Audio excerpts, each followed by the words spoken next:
Baruch പ്രവാചകന്റെ പുസ്തകം 3-ാം അധ്യായം 34 മുതൽ 37 വരെയുള്ള തിരുവചനങ്ങൾ.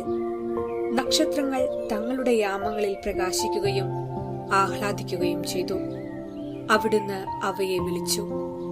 ഇതാ ഞങ്ങളെന്ന് അവ പറഞ്ഞു. തങ്ങളെ സൃഷ്ടിച്ചവനു വേണ്ടി അവ സന്തോഷപൂർവം മിന്നിത്തിളങ്ങി. അവിടുന്നാണ് നമ്മുടെ ദൈവം.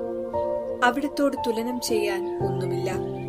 അവിടുന്ന് അറിവിലേക്കുള്ള എല്ലാ വഴികളും കണ്ടെത്തി. അവളെ തന്റെ ദാസനായ യാക്കോബിന് താൻ സ്നേഹിച്ച ഇസ്രായേലിന് കൊടുത്തു.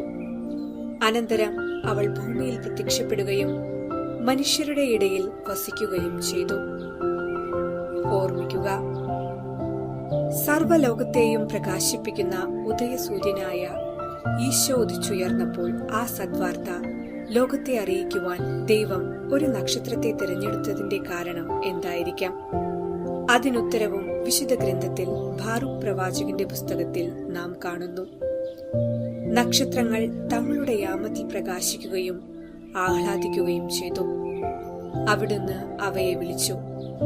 ഇതാ ഞങ്ങളെന്ന് അവ പറഞ്ഞു. തങ്ങളെ സൃഷ്ടിച്ചവനു വേണ്ടി അവ സന്തോഷപൂർവം മിന്നിത്തിളങ്ങി. താൻ ഏൽപ്പിച്ച കാര്യങ്ങളിലുള്ള അവയുടെ വിശ്വസ്തത കൊണ്ടാവാം ദൈവം തന്റെ വാഗ്ദാന പൂർത്തീകരണത്തിനായി അവയെ തിരഞ്ഞെടുത്തതും.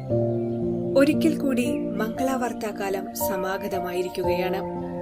നോമ്പിന്റെ ചൈതന്യവും ഡിസംബറിന്റെ കുളിരും നക്ഷത്രവിളക്കുകളുടെ പ്രകാശവും മാലാഖമാരുടെ സംഗീതവും ഹൃദയത്തിൽ ഒഴുകിയിറങ്ങുന്ന മനോഹരകാലം. നക്ഷത്രവിളക്കുകൾ തൂക്കുമ്പോൾ അതായി തീരുവാനുള്ള നമ്മുടെ വിളിയെപ്പറ്റി ഓർമ്മിക്കാം. രാത്രിയെ മനോഹരമാക്കുന്ന നക്ഷത്രങ്ങൾ പകൽ തങ്ങളെ ആരും കാണുന്നില്ലെങ്കിലും തങ്ങളുടെ ജോലി വിശ്വസ്തതാപൂർവം നിർവഹിച്ചുകൊണ്ട് മിന്നിത്തിളങ്ങുന്നതിൽ ആനന്ദം കണ്ടെത്തുന്നു.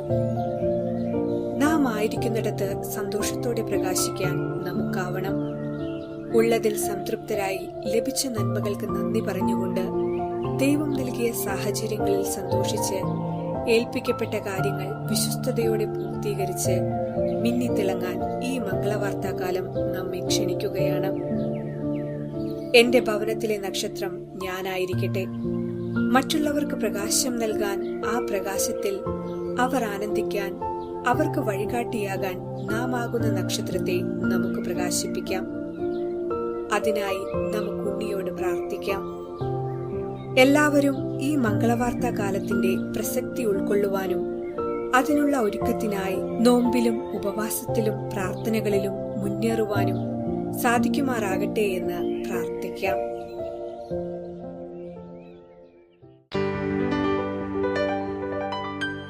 ജീവിച്ചിരിക്കുമ്പോൾ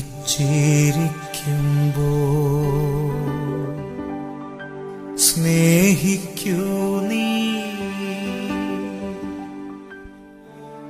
മാതാപിതാക്കളെ എന്നും.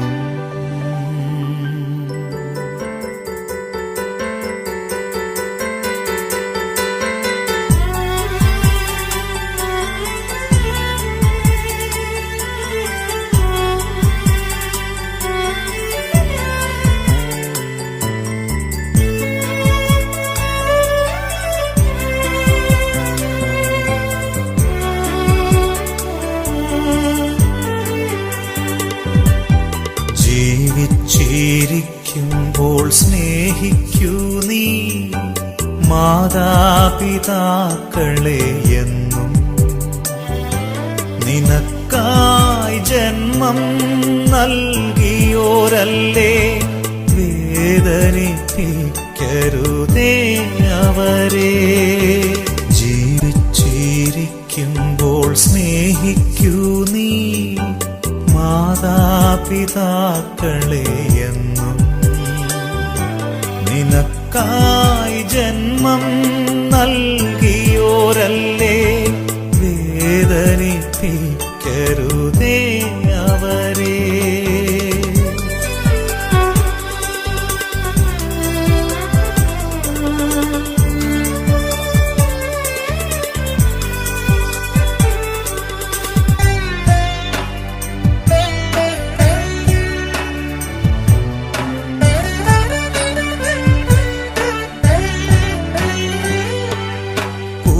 കുറവുകളുള്ളവരായിരിക്കാം, ആരോഗ്യം ക്ഷയിച്ചവരായിരിക്കാം, കുറവുകളുള്ളവരായിരിക്കാം, ആരോഗ്യം ക്ഷയിച്ചവരായിരിക്കാം.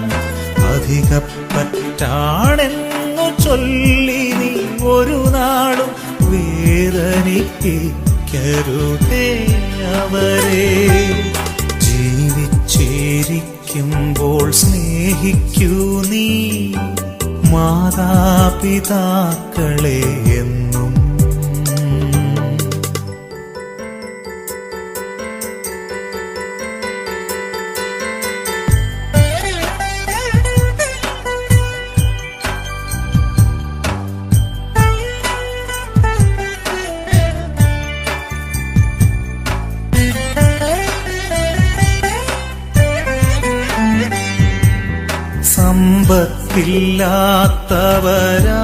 സമ്പത്തില്ലാത്തവരായിരിക്കാം, സൗന്ദര്യം കുറഞ്ഞവരായിരിക്കാം, സമ്പത്തില്ലാത്തവരായിരിക്കാം, സൗന്ദര്യം കുറഞ്ഞവരായിരിക്കാം.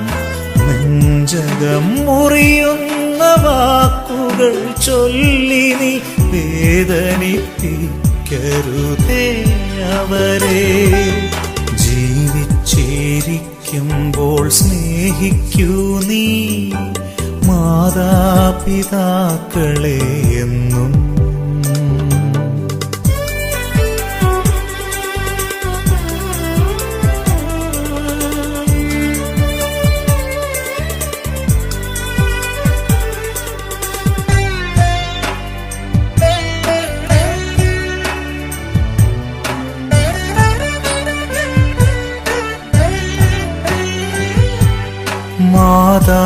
മാതാപിതാക്കളെ സ്വീകരിച്ചാൽ, അവരെ സ്നേഹത്താൽ ആദരിച്ചാൽ, മാതാപിതാക്കളെ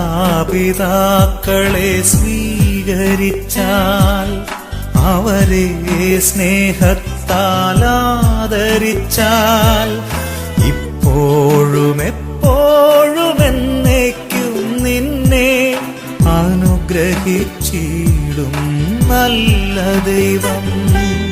ജീവിച്ചിരിക്കുമ്പോൾ സ്നേഹിക്കൂ നീ മാതാപിതാക്കളെ എന്നും.